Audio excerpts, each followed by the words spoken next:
Pero toda una cosa rara.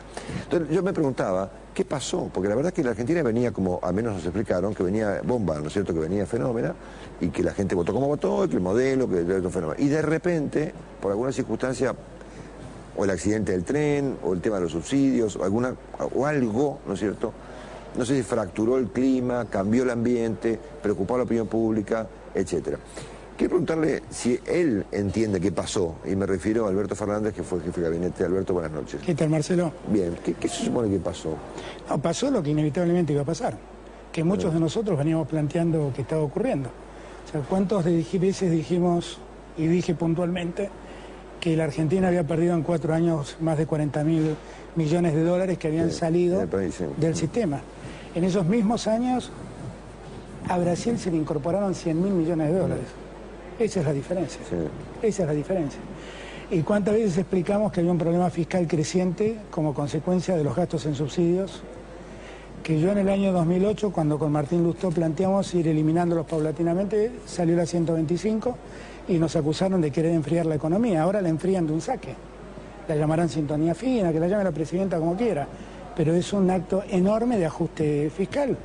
Todo este debate que se está dando con la ciudad de Buenos Aires, más allá de lo incomprensible de la capacidad de gestión de Macri, la verdad es que pasó, hay un ataque repentino de autonomía por Buenos Aires. O sea, repentinamente descubrieron que los subtes son de los porteños, que los trenes deben ser de los porteños, que los micros deben ser de los porteños. No, lo que han descubierto es que tiene un problema fiscal enorme. Mira, el gasto público en el año 2003 era 23 puntos del PBI, sí. Hoy es 45. Claro. Ese es el problema. Claro. Ahora, la presidenta, en vez de explicar estas cosas, piensa que los problemas se resuelven con discursos, y yo no sé cuántos ha confundido. A mí no me confundió. La presidenta no eliminó la convertibilidad. La presidenta eliminó los 2 artículos que puso Kirchner en la ley de convertibilidad. Cuando ¿Cómo es eso? Claro.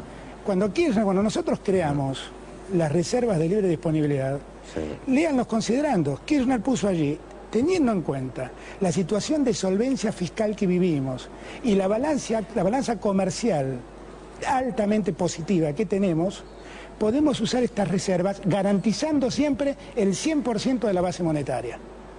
Entonces, todo lo que exceda la garantía del 100% vamos a usarla solo para pagar a organismos internacionales, que fue pagarle al fondo.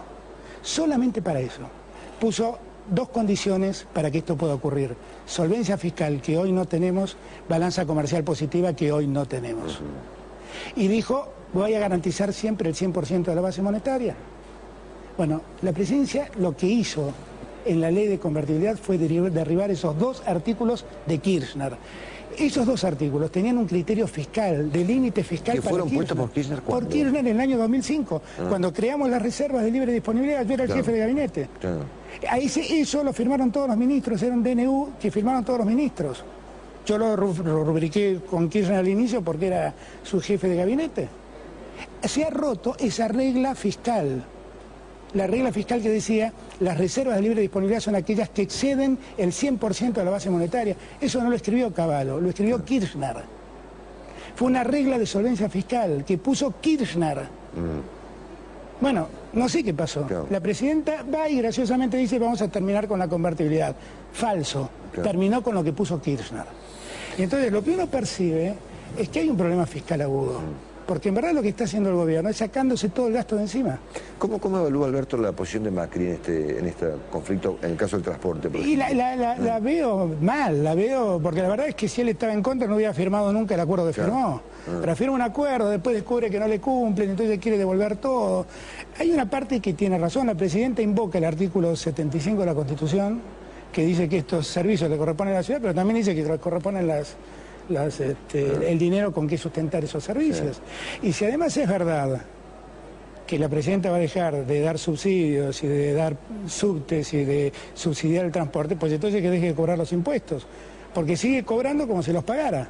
Entonces, ahí hay una cosa que no está suficientemente... ¿Cómo puede ser que dos personalidades, digamos, de 3 o 4 o 5, digamos, que hay relevantes hoy en la nación argentina, bueno, obviamente Cristina y Macri son, Cristina lejos, lejos, la más relevante, me viene Macri, ¿no es cierto? Macri con Scioli, ¿cómo es que no se hablen, ¿no es cierto? No, es una cosa insólita. Claro. ¿Y cómo es posible? Yo lo escuché esta mañana, hice una observación que yo también la hacía.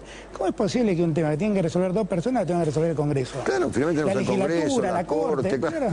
Es una cosa delirante, delirante, porque todos estamos de acuerdo que los subtes son porteños. De verdad que no tienen nada que ver. Eso es una obviedad. Es una obviedad lo que estamos discutiendo. Ahora, ¿cómo no nos podemos poner de acuerdo con esto? Ahora, no podemos poner de acuerdo porque todo el discurso es falso. Porque el discurso no es entregarle los subtes. La verdad es sacarse el gasto. Porque estoy atorada con el gasto. O el problema con las petroleras, usted se piensa que empezó por esto. El problema con las petroleras es porque descubrieron que están pagando 8.000 millones de dólares de gas importado y de combustible importado. ¿Pero cómo descubrieron? Bueno, es que parece que todo parece que el 10 de diciembre se descubrió que se iban los dólares, que teníamos un problema fiscal, que los subsidios no iban más, que teníamos la balanza comercial en crisis, donde había 8.000 millones de dólares de importaciones de combustible o de energía. Sí. Ahora, explíqueme cómo. ¿Sabe por qué no invierten en Argentina en la búsqueda de gas? Es muy simple. Porque el mismo metro cúbico que se encuentra en Argentina cuesta $2.70. Claro, y afuera vale 20, claro. Claro, en un barco cuesta 19 y si viene de Bolivia cuesta 11. Entonces lo razonable es ir a buscarlo a Bolivia. Claro, es así. O a Brasil. Claro, ¿no? Es una obviedad, eso es obvio que es así. Claro. Me parece que vamos a asistir en las próximas horas a un acto político contra YPF, digamos, ¿no? Chubut. Sí, lo que pasa es que a mí me parece que también hay un punto donde nosotros tenemos que empezar a pensar que le pueden sacar todas las áreas a Panamerican, a YPF, a Repsol, a quien quieran, pero después, ¿quién se va a hacer cargo de eso? Claro. ¿Quién se va a hacer cargo de la exploración y de la explotación argentina con este antecedente? ¿Quién se va a hacer cargo? Porque en Argentina, entre otras cosas, el problema energético ocurre porque crecemos a un ritmo del 8% anual. Claro. Alberto, el papel de Guillermo Moreno es obviamente mucho más importante del que era en la época de Kirchner, ¿no? Sí, absolutamente. Absolutamente. ¿Y por qué es eso? Porque la verdad que... Pues la presidenta cree que esa es la política correcta. Yo no puedo exculpar a la presidenta de todo esto. No la puedo exculpar. La presidenta cada vez que hay algo que no le gusta se enoja con el emisor. La presidenta dice, ayer las cosas que dijo sobre 2 artículos, que a mí no me gustaron ninguno de los 2 artículos, pero no son merecedores los que escriben esos artículos de semejantes calificativos. Claro. No son merecedores. O sea, ¿usted cree entonces que lo que pasó acá, volviendo al razonamiento inicial que no me quiero perder, es que de repente nos encontramos con...